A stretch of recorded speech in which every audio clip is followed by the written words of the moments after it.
We will now directly talk to Indonesia International Relations Center for Strategic and International Studies Department Head, Ibu Lina Alexandra. Good afternoon, Ibu Lina. Hi, good afternoon. Now, Bulina, this is Hans and Kai speaking from the studio. That's Probably right. the first question that I want to ask, this Biden administration has declared that Myanmar's military has committed genocide against the Rohingya minority. What evidence has been used as the basis for this? I think a lot of evidence already gathered since at least 2018. And afterwards, by the different independent investigative mechanisms promoted or created by the UN Human Rights Council. So they have produced the mechanism has produced a lot of reports, at least 3 reports since 2019, for example, to the latest one in 2021, the independent mechanism on Myanmar. And I think if you follow that reports, I think the reports has consisted of thousands of pages, recording a lot of violence against the Rohingya, namely at least the burning of the houses, forced displacement of the Rohingya people, as well as the killings, even let alone, of course, the discrimination or the discriminative acts against the Rohingya minority in Myanmar. Well, this is very interesting because United Nations fact-finding mission concluded in 2018 that the military's campaign included genocidal acts. Now, however, the U.S. at the time of the atrocities referred to it as ethnic cleansing. Now, this is a term we know that has no legal definition under international criminal law. And something has changed now. What is the current U.S. point of view, because they now have made a different statement? Well, I think we need to understand that in the past, especially during the 2018, for example, that China factor has been the big elephant in the room. So the U.S. has measured its policies regarding, particularly on this issue, because they want to avoid Myanmar to become the sphere of influence of China. That means they need to maintain very good relations with the regime at that time. At that time, it was under Aung San Suu Kyi. But then now, since Aung San Suu Kyi was being put in arrest by the military junta, I think that's the turning point for the U.S. to make a bolder position, I think, on this issue. And well, I think what Anthony Blinken said in, if I'm not mistaken, in 2016 and 2017, that the attack against Rohingya was widespread and systematic. Now, the U.S. officials called it an act of genocide and an act against humanity. So far, any further action done by the U.S. on this matter? I think we are still waiting for further action because as of now, some sanctions have been put against the Myanmar military because of the military coup and the way they cracked down the pro-democratic civilian struggle against the military junta.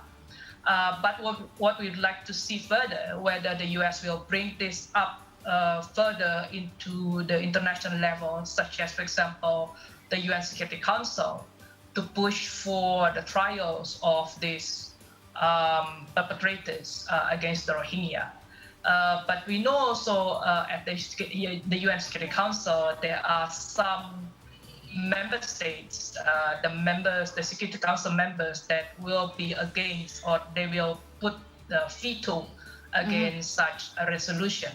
So the plan B will be for the US to lead the proposal for the solution at the UN General Assembly.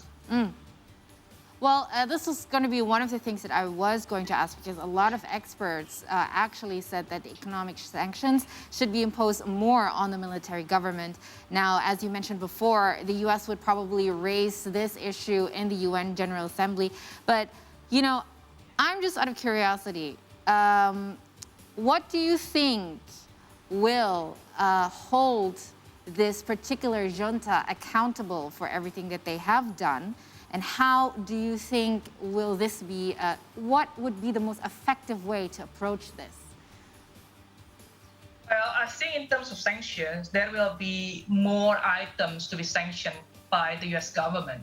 And on this, I think we will need to wait further on what items that will be.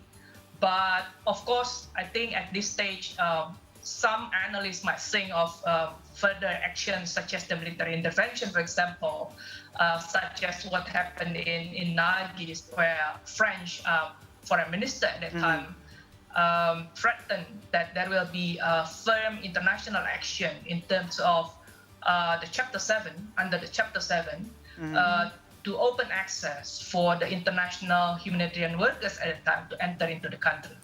But looking at the current condition, I think it's quite difficult to envision this, whether there will be a military intervention, because obviously the US and the Western Europe now is very much occupied with the issue of Russia and Ukraine, That's as right. you just discussed. Yeah.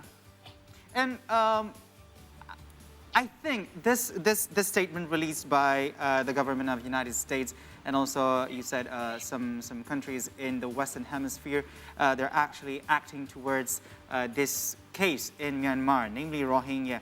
But not only that, also the situation, the political turmoil in Myanmar at the moment has triggered lots of curiosity of people around the world of what the ASEAN role is now.